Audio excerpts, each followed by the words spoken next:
성령의 교통하심이 여러분 위해 충만하시기를 주의 이름으로 축복합니다. 우리 주변에 계신 분하고 또 유튜브로 방송을 보고 있는 우리 성도 여러분들도 우리 같이 함께 인사할 때 우리는 새로 지음을 받은 한 새 사람입니다. 이렇게 인사하면 좋겠습니다. 우리는 새로 지음을 받은 한 새 사람입니다. 시작. 우리는 새로 지음을 받은 한 새 사람입니다. 할렐루야. 같이 해볼까요? 한 새 사람. 지난주에는 화평의 방식은 오직 교회를 통해서 하나님이 이 세상을 화평하게 하셨음을 말씀해 주셨는데요. 오늘은 그 교회로 지음을 받은 한 새 사람 된 사람이 우리 그리스도인들인데 어떻게 하나님의 화평을 이루시는가를 말씀을 드리면서 함께 은혜 나누는 시간 되려고 합니다. 제가 2016년도에 모스크바에서 경험했던 일이 있습니다. 모스크바에서 한 2시간 정도 자동차로 달려 도착했던 어떤 수련의 장소에서 맞이한 첫날 밤은 캄캄한 어두움의 밤이었습니다. 가로등도 없어서 밤에 도착하자마자 주변에 뭐가 있는지 아무것도 볼 수 없는 캄캄한 어둠. 그래 바로 숙소에 들어가서 바로 잠을 자고 해가 뜨기 전에 일어나 아침 기도를 하고 동이 틀 때쯤에 기도원 앞에 펼쳐진 숲을 혼자 거닐었습니다. 영롱한 아침의 햇살이 찬송이 저절로 나오게 하는데요. 참 아름다워라. 주님의 세계는 저 솔로몬의 옷보다 얼마나 더 아름다운지 더 고운 그 백합화를 노래하며 찬송하고 있었습니다. 여기저기서 들려지는 새가 지저귀는 새소리는 그 아침을 상쾌함으로 여는 것, 그리고 그 맑은 공기로 호흡하는 그 아침의 광경은 아름답다 못한 황홀함 그 자체였습니다.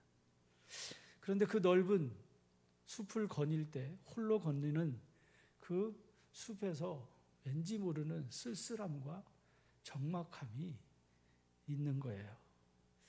이게 뭔가? 물론 숙소 안에는 일행이 계셨죠. 근데 그 숲을 홀로 거니는 동안 나 홀로 그렇게 찬송을 하면서 그런데도 뭔가 쓸쓸하고 뭔가 그 적막한 그 마음, 이게 뭔가? 그리고 시간이 지나서 집회 시간이 되어 오후 2시부터 사람들이 한 사람, 두 사람 모여들기 시작하고 100여 명, 200여 명이 되는 사람들이 몰려들기 시작하면서 그때 왜 쓸쓸했는지 창세기 2장에서 말씀하시는 말씀의 그 의미를 느끼는 시간이 있었습니다. 사람이 독처하는 것이 좋지 못하니, 사람이 혼자 사는 것이 좋지 아니하니 내가 그를 위하여 돕는 배필을 지으리라 하신 하나님이 왜 사람을 둘을 만드셨는가라고 하는 의미를 그 시간 알게 되는 시간이 있었습니다. 하나님께서 온 세상을 창조하시고 사람을 지으셨는데 하나가 아니라 왜 둘이어야 했는지, 그때 형제의 연합이 어찌 그리 아름다운고 하는 그 말씀의 의미를 깨닫는 시간이 있었습니다. 사랑하는 여러분, 마가복음 10장 6절에서 예수님은 이렇게 말씀하십니다.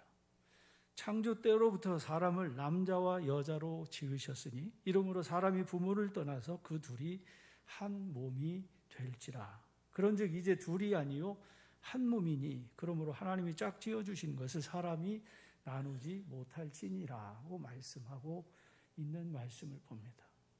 같이 할까요? 둘이 아니요 한 몸이니, 남자와 여자가 둘이 아니요 한 몸이라 이렇게 말씀하십니다. 이제 둘이 아니요 한 몸이니, 오늘 본문의 말씀에서도 사도는 예수님께서 말씀해 주신 둘이 아니요 한 몸이라고 말씀하신 말씀을 여기에 적용이라도 하듯이 말씀합니다. 이 둘로 자기 안에서 한 새 사람을 지어 화평하게 하시고 말씀합니다.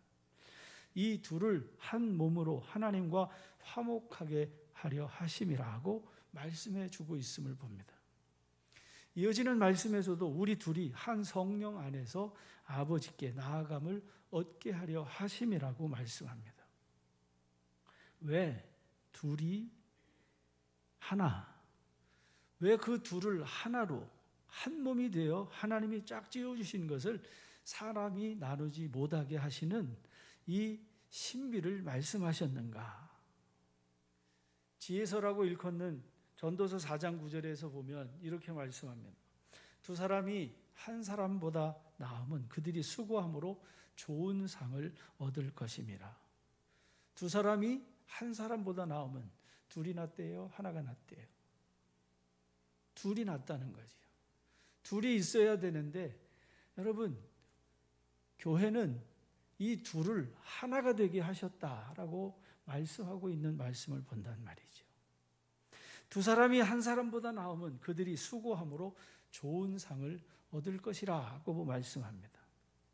한 사람으로는 할 수 없는 이 수고, 이 사명, 반드시 두 사람이 되어 그 두 사람이 하나가 되어야 할 수 있는 이 일, 이 사명, 이게 이 하나님이 예비하신 좋은 상이 있다, 이렇게 말씀하는 거죠. 그래서 이어지는 말씀에 보면 혹시 그들이 넘어지면 하나가 그 동물을 붙들어 일으키려니와 홀로 있어 넘어지고 붙들어 일으킬 자가 없는 자에게는 화가 있으리라고 말씀합니다. 보세요. 수고함, 즉 이 사명에는 반드시 넘어질 일이 존재한다라고 하는 거지요. 주님을 믿는 믿음을 가지고 살아가는 일에 여러분 넘어지지 않는 일이 없습니다. 넘어질 일이 있습니다. 시험 들 일도 있고요. 어려운 일도 있습니다. 예수님을 믿으면 어려움이 없다고 하는 것은 순 거짓말이면 오히려 너희가 나를 믿으면 세상에서 뭘 받아요? 미움을 받으리라. 나를 미워하는 것처럼 너희를 미워하리라고, 세상이 너희를 미워하라 할 것이라고 말씀해 주셨다는 말씀이에요. 여러분, 넘어질 일이 있습니다. 그런데 문제는 뭐냐면 그 넘어질 때에 일으켜줄 동무가 있어야 한다라고 말씀하는 겁니다. 홀로 있어 넘어지고 붙들어 일으킬 자가 없는 자에게는 화가 있으리라.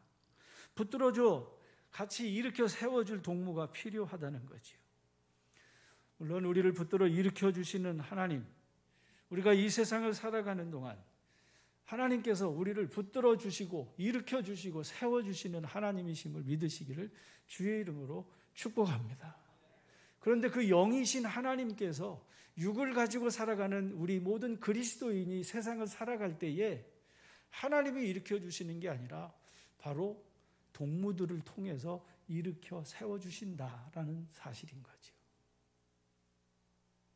사도 바울은 그렇게 함께 일으켜주는 동무가 바로 교회라고 말씀해 주고 있는 말씀입니다. 바울은 에베소에 있는 성도들에게 말하고 있는 겁니다. 너희가 교회라, 너희가 함께 일으켜 세워져야 할 동무들이라고 말씀하는 겁니다. 유대인과 이방인이 하나가 되어 하나님 아버지 앞으로 나아가 기업을 얻게 하셨는데 서로가 붙들어주고 서로가 일으켜 세워주고 서로가 함께 같이 해야 하지 않겠냐라고 하는 말씀인 거죠.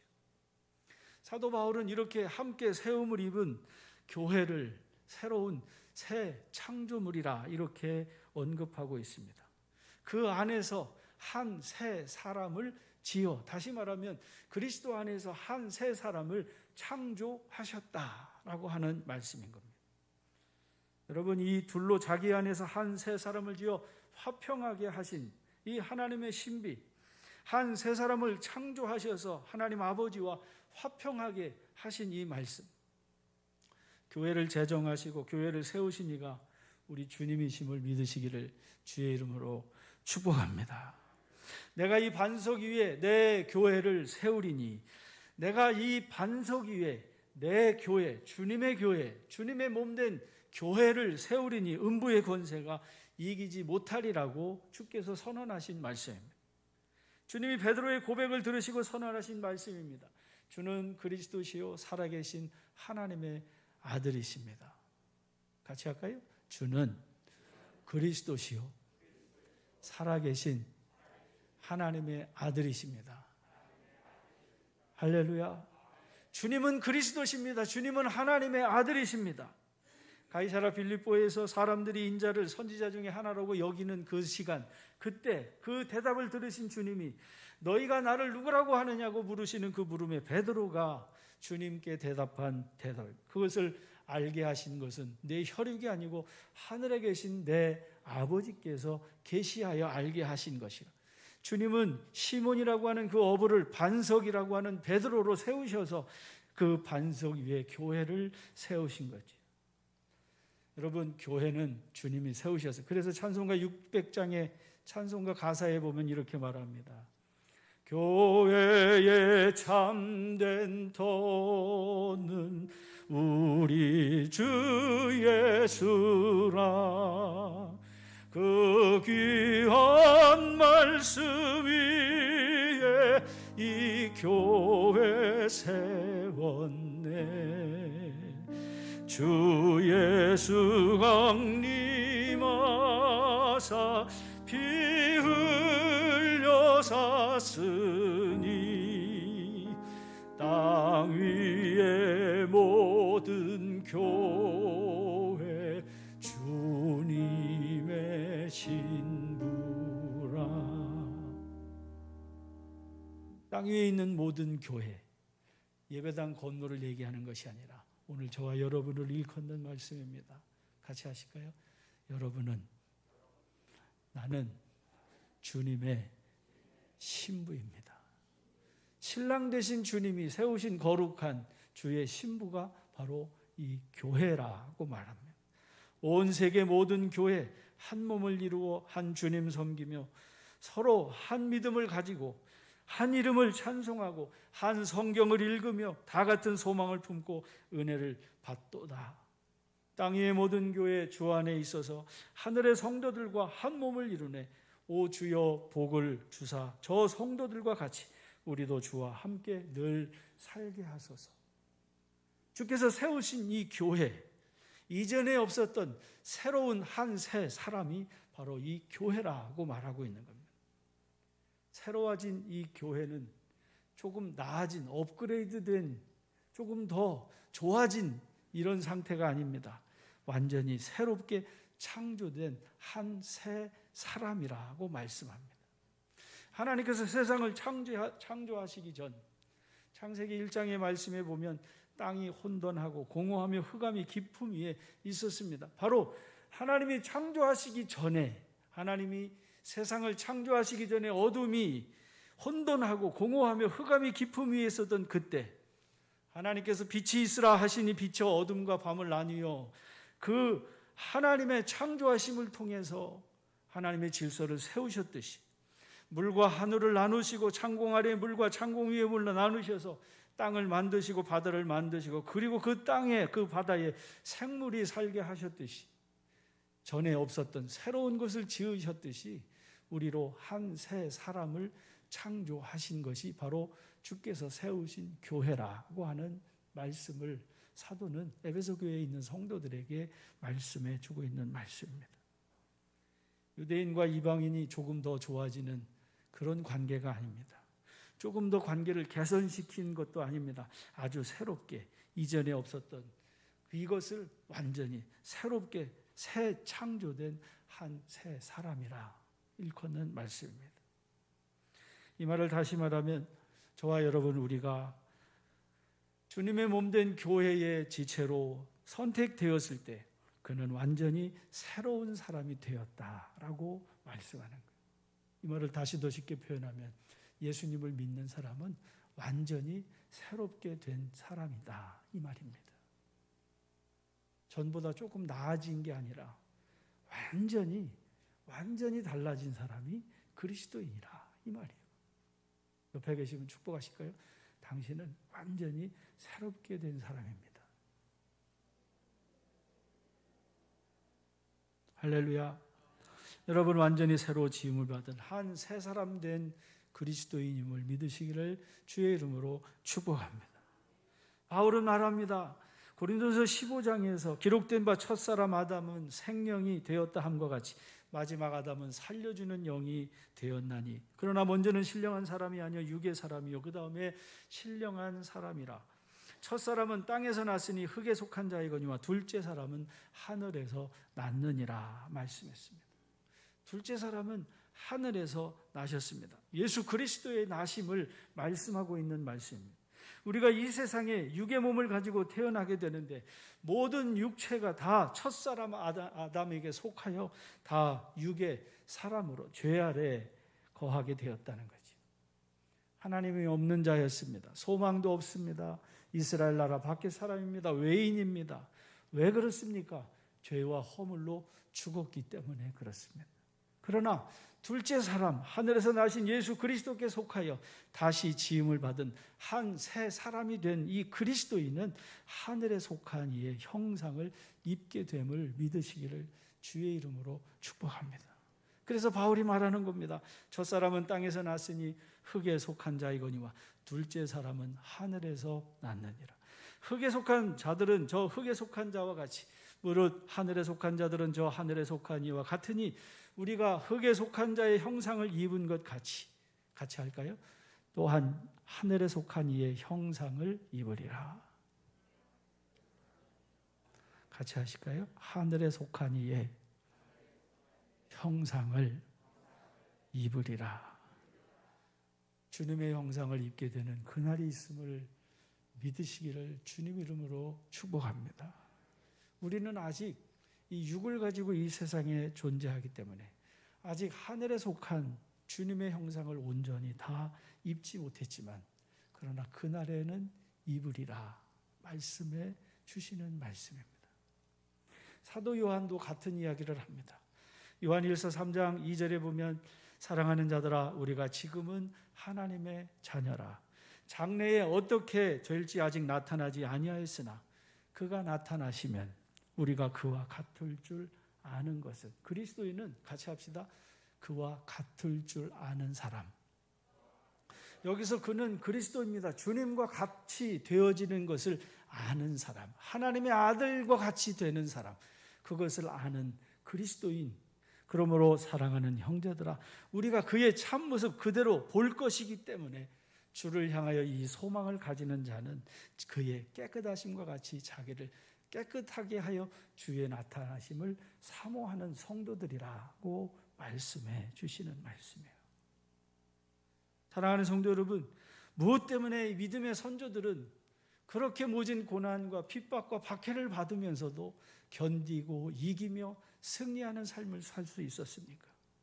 히브리서 11장에 기록된 말씀에서 보시기 바랍니다. 그들은 세상이 힘드니까 회피하듯이 도망치듯이 저 세상을 바랐던 사람들이 결단코 아니었습니다. 그들은 조롱을 당했습니다. 채찍질 아니라 결박과 옥에 갇히는 시련을 받았습니다. 돌로 치는 것과 톱으로 켜는 것과 시험과 칼로 죽임을 당하고 양과 염소의 가죽을 입고 유리하며 궁핍과 환난과 박해를 받다 못해 광야와 산과 동굴과 토굴에 유리하는 삶을 살았단 말이죠. 그럼에도 불구하고 그 믿음의 선조들은 그런 박해를 받으면서도 끝까지 견디고 인내할 수 있었던 이유가 무엇인가? 성경은 이렇게 그 답을 말씀합니다. 그들은 같이 할까요? 더 좋은 예비한 주의 나라가 있음을 바라보았기 때문이라고 말씀한다는 사실입니다. 구약의 여호수아 2장의 말씀에 보면 기생 라합이 정탐꾼을 평안히 영접하고 온 집안 식구들이 다 구원을 얻게 되는 장면의 말씀을 여호수아에 기록된 말씀을 통해서 보게 되어집니다. 이 기생 라합을 성경에서 보니까 라합은 여리고 왕도 알아주는 사람이었습니다. 그러면서 제가 이 기생 라합을 가만히 생각해 보니까 기생 라합이 결코 가난한 사람이 아니었습니다. 그리고 그 기생 라합이 그 여리고성에서 그래도 웬만치 살 만큼 사는 사람이었으리라고 짐작해 보고도 충분합니다. 먹고 살만했습니다. 충분했고 부족하지 않은 삶을 살았던 그는 무엇 때문에 그 두 정탐꾼을 영접했을까? 그 두 정탐꾼을 영접하고 그 둘을 살려준 것이 발각되면 오히려 더 큰 위험에 빠졌을 텐데 그 기생 라합은 무엇으로 인해서 그런 위험을 감수하고서라도 두 정탐꾼을 평안히 영접하고 돌려보냈을까? 여호수아 2장에 기록된 말씀에 보면 그의 고백과 간청에서 그 답을 찾아볼 수 있습니다. 여호와께서 이 땅을 너희에게 주신 줄 내가 아노라고 답하고 있습니다. 이 여리고성, 내가 지금 자리 잡고 먹고 살만하고 살만한 이 성을 하나님이 너희에게 주신 줄을 내가 알고 있다라고 대답합니다. 뿐만 아니라 우리가 너희를 심히 두려워하고 이 땅 주민들이 다 너희 앞에서 간담이 농나니 이는 너희가 애굽에서 나올 때 여호와께서 너희 앞에서 홍해의 물을 마르게 하신 일과 너희가 요단 저쪽에 있는 아모리 사람의 두 왕 시온과 옥에게 행한 일, 곧 그들이 전멸당한 그 일을 듣고 우리가 알고 있기 때문이라고 말합니다. 기생 라합은 그 이야기를 듣고 우리들이 그 이야기를 듣고 마음이 녹아내릴 만큼 정신을 잃었나니 너희 하나님은 위로는 하늘에서도 아래로는 땅에서도 유일하신 하나님이시라고 대답하고 있음을 봅니다. 같이 할까요? 너희 하나님 여호와는 위로는 하늘에서도 아래로는 땅에서도 하나님이시니라. 할렐루야. 하나님이 유일한 하나님, 위로는 하늘에서도 땅으로는 아래로는 땅에서도 너희 하나님이 참 유일하신 하나님이시라고 그는 고백하는 거죠. 그러므로 내가 청하노니 내가 너를 선대했은즉 너희도 내 아버지 집을 선대하도록 여호와로 내게 맹세하고 내게 증표를 내라고. 그리고 나와 내 부모와 내 형제와 그들에 속한 모든 사람을 살려주어 우리의 목숨을 죽음에서 건져내라고 증표를 요구하고 있음을 보게 됩니다. 사랑하는 여러분, 사도 바울도 역시 같은 이야기를 합니다. 고린도서 15장에서 말씀합니다. 혈과 육은 하나님 나라를 이어받을 수 없습니다. 같이 할까요? 혈과 육은 하나님 나라를 이어받을 수 없습니다. 그렇습니다. 썩는 것은 썩지 아니한 것을 유업으로 받을 수 없습니다. 여리고는 멸망당할 것을 알았습니다. 여리고가 자기의 기업이 아닌 것을 이 라합은 알았기 때문에 그 기업을 다 팔아서라도 그것을 다 버려서라도 영원한 기업을 얻기를 원했던 기생 라합은 그래서 그 두 정탐꾼을 영접하기를 조금도 주저하지 않았고 그 위험을 감수하고서라도 그 두 정탐꾼을 평안히 영접하여 결국에 믿음의 조상의 가문에 들어가는 은혜를 얻게 됐음을 믿으시기를 주의 이름으로 축복합니다. 우리가 그날을 기다리는 것은 바로 우리의 신랑 되시는 주님이 오시는 그날, 그때 바로 그 기생 라합이 여리고성이 무너져 내리는 그때 그 참모습을 보게 되는 그와 같이 되는 것을 알았기 때문에 그래서 그는 믿음의 결단을 내릴 수 있었다는 사실인 거죠. 사랑하는 여러분, 곧 그날이 옵니다. 누구에게나 그날은 오게 돼 있습니다. 하나님은 여러분보다 지혜롭습니다. 우리보다 지혜롭습니다. 우리가 어떻게 하나님을 섬기는지 너무나도 우리를 너무나 잘 아시는 하나님이신 것을 믿으시기를 축복합니다. 곧 그날에 나의 힘 다하고 나의 삶의 여정이 맞춰지는 그때 나 끊임없이 여전히 주의 이름을 만 가지 은혜 주신 그 하나님의 이름을 송축하는 우리 성도님들이 다 되시기를 주님의 이름으로 축복합니다. 화평의 도구가 교회인 것을 말씀을 드렸는데 왜 교회가 화평의 유일한 도구가 되는가? 사도는 오늘 본문의 말씀에서 한 새 사람을 지어 그리스도의 피로 하나 되게 하셨다라고 하는 이 말씀에서 그 답을 얻게 되는 거죠. 제가 살면서 이해가 되지 않은 것 중에 하나가 있는데 이 피를 나눈 것과 피로 나눠지지 않은 것이 무슨 차이가 있는가? 제가 그게 잘 이해가 되지 않았었는데 나중에 깨닫게 된 것 중에 하나가 그겁니다. 우리 아버지 어머니가 살아계실 때 아내가 두 분 아버지와 어머니를 모셨습니다. 두 분을 모시면서 처음 몇 해 동안은 이 시누이와 갈등이 굉장히 심했었습니다. 어떤 때는 아무 탈 없이 지내다가도 어떤 사건이 하나 벌어지면 싸우는데 정말 목숨 걸고 싸우듯이 싸웠습니다. 그런데 지금 아내와 시누이들 사이가 얼마나 좋은지 몰라요. 그래서 제 아내도 시누이들에 대해서 얘기하는데 굉장히 저보다 더 어떤 때는 더 선호하고 더 좋아하는 표현을 서슴지 않고 하는 이야기를 듣습니다.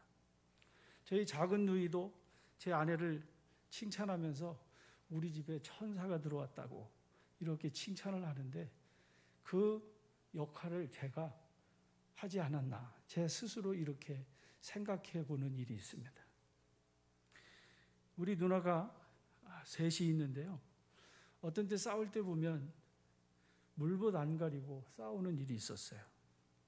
근데 아내가 싸우는 게 아니라 제가 싸웠습니다. 집사람은 시누이들하고 다툼에 있어서 전혀 그 다툼 속에 끼어들지 못하게 제가 대신 싸웠죠. 마음에 상처가 되는 말을 서로 얼마나 많이 했는지 모릅니다. 그런데 돌이켜서 생각해 보면 그렇게 상처되는 말을 서로 주고받았는데 상처되는 말이 별로 생각나지 않고 기억에 남지 않는 거죠. 그래 나중에 왜 그런가? 많은 사람들이 하는 이야기 중에 하나가 피를 나눈 형제들이었기 때문이다라고 이야기하더라고요. 만약에 저 대신에 제 아내가 시누이와 싸웠다면, 올케와 시누이가 그렇게 싸웠다면 아마 둘도 안 보고 뒤도 안 돌아보고 서로 다시는 안 보는 사이가 되었으리라고 이야기하는 소리를 종종 듣습니다. 집사람은 조씨 피를 가진 사람이기 때문에, 저는 김씨 피를 가진 사람이기 때문에, 그래서 조씨하고 김씨하고 싸우면 갈라서는데 같은 김씨끼리 싸웠기 때문에 별로 문제가 되지 않고 다 풀어졌다라고 어떤 분이 이야기하더라고요. 사랑하는 성도 여러분, 오늘 본문에서 말씀하는 게 그겁니다. 주 안에서 한 새 사람을 지었다라고 하는 것은 김씨도 아니고 조씨도 아니고 우리는 그리스도의 피로 하나가 된 형제와 자매들이라, 이거를 말씀해 주시고 있는 말씀입니다. 그리스도의 피로 하나가 된 한 새 사람이 오늘 저와 여러분, 우리 모든 그리스도인임을 믿으시기를 주의 이름으로 축복합니다. 그리스도인은 더 이상 옛사람이 아닙니다. 그리스도인은 옛사람과 관계없는 사람입니다. 그는 이미 죄와 허물로 죽었습니다. 죽은 사람이에요. 그리스도인은 같이 할까요? 그리스도인은 죄에 대하여 죽었습니다. 죽은 자요, 죽은 자. 십자가에서 못 박혀 죽었습니다. 갈라디아 2장 20절에서 내가 그리스도와 함께 십자가에 못 박혔나니, 못 박혀서 죽은 겁니다. 정말 무서운 게 뭔지 아세요? 죽다가 살아난 사람이 정말 무서운 사람이에요. 죽은 것도 아니고 산 것도 아닌 게 정말 무서운 거예요. 어느 장례식장에서 20대의 젊은 여성이 염을 하는데 장례사에 그 일을 하는 거예요. 장례가 다 마쳐진 이후에 제가 조심스럽게 여쭤봤습니다. 아니, 죽은 사람의 그 시신을 그 젊은 여성의 몸으로 어떻게 그렇게 하냐고, 무섭지 않냐고 물어봤더니 그분이 그래요. 목사님, 죽은 사람은 안 무서워요. 누가 무서워요? 산 사람이 무섭죠. 산 사람이 내게 해를 끼치지 죽은 사람은 제게 그 어떤 해를 입히지 않습니다. 죽은 사람은 이렇게 돌리면 이렇게 굴러가고 저렇게 돌리면 저렇게 굴러가고 이렇게 올리면 이렇게 올리고 저렇게 하면 저렇게. 죽은 사람은 하나도 안 무서워요. 누가 무서워요? 산 사람이 무서운 거예요. 살아서 막 여기서 막 올라오는 게 이게 무섭다는 거죠. 사도 바울은 로마서 8장에서 말씀합니다. 그리스도께서 너희 안에 계시면 몸은 죄로 말미암아 죽은 것이나 영은 의로 말미암아 살아있는 것이라. 예수를 죽은 자 가운데서 살리신 이의 영이 너희 안에 거하시면, 그리스도 예수를 죽은 자 가운데서 살리신 이가 너희 안에 거하시는 그의 영으로 말미암아 너희 죽을 몸도 살리시리라. 같이 할까요? 영이 살면 몸도 살아납니다. 여러분, 이 썩을 몸, 이 육, 여러분, 이게 아무것도 아닌 이것이 우리 안에 영이, 그리스도의 영이 거하셔서 그 영의 뜻을 따라 이 몸이 사용되어지면 이 죽을 몸이 하나님의 기쁘신 뜻을 따라 선하게 쓰여지는 거룩한 주의 산 제물이 되는 몸이 됨을 믿으시기를 주의 이름으로 축복합니다. 그래서 바울이 말하는 겁니다. 형제들아, 우리가 빚진 자로 돼 육신에게 져서 육신대로 살 것이 아니라 너희가 육신으로 살면 반드시 죽을 것이로되 영으로서 몸의 행실을 살리면 무릇 하나님의 영으로 인도함을 받은 사람은 하나님의 아들이 되는데 영으로서 몸의 행실을 죽이면 살아나리라고 말씀해요. 의의 영으로, 그리스도의 영으로 여러분, 여러분의 몸을 하나님이 기뻐 받으시는 산 제물로 드리는 성도들이 되시기를 주의 이름으로 축복합니다. 그래서 우리는 이렇게 부르는 거죠. 하나님을 아빠, 아버지라고 부르짖습니다. 하나님을 아버지라고 부르는 우리는 다 같이 같은 사랑을 가지고 뜻을 합하여 한 마음을 품고 같은 마음, 같은 사랑, 같은 뜻, 바로 그 예수의 그 마음을 가지고 각각 자기의 일뿐 아니라 다른 사람의 일을 돌보아 주님의 은혜의 기쁨을 함께 나누는 믿음의 백성들임을 믿으시기를 주의 이름으로 축복합니다. 어떤 사모님이 고백해요. 한평생 참 열심히 살았는데, 열심히 살아서 자식들도 세상에서 소위 성공한다고 하는데, 그런데 큰 질병 앞에 결산해 보니 하나님 앞에서 남긴 것이 없더라고 탄식하며 눈물을 흘립니다. 하나님 앞에 가져갈 만한 게 없더라는 거죠. 그리고 이렇게 말합니다. 같이 해보실까요? 사랑하기 위해 살고 살기 위해 사랑하자.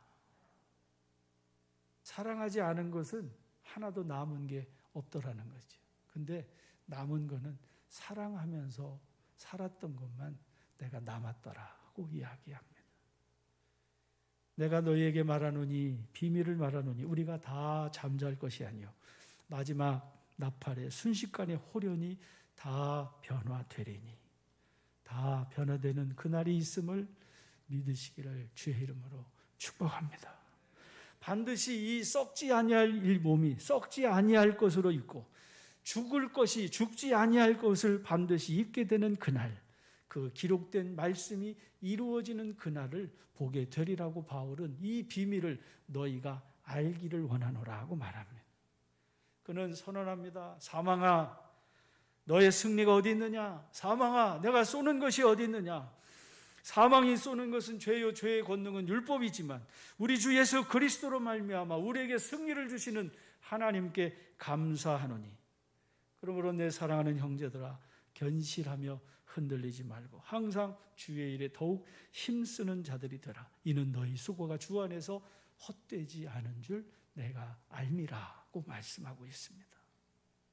사랑하는 성도 여러분, 함께 주님의 나라를 세워가는 일에 쓰여지는 우리 교회와 성도들이 되시기를 주님의 이름으로 축원합니다. 한 사람이면 패하겠지만 두 사람이면 맞설 수 있으니 세 겹줄은 쉽게 끊어지지 아니하니라. 혼자 이 둘이 한 몸, 한 세 사람을 지음을 받은 저와 여러분 하나가 나 혼자서는 쉽게 넘어지고 끊어질 수 있지만, 그러나 우리가 같이 두 사람이 세 사람이 같이 주님과 함께 연합하면 끊어지지 아니하고 어떤 환난 속에서도 반드시 승리하여 영광의 주님을 찬송하게 되는 그날이 준비되고 예비됐음을 믿으시기를 주의 이름으로 축복합니다. 곧 그날에 나의 임답고 나의 삶의 여정 마칠 때 나 끝없는 찬양 드리리라. 수많은 세월 지나 영원히 다 같이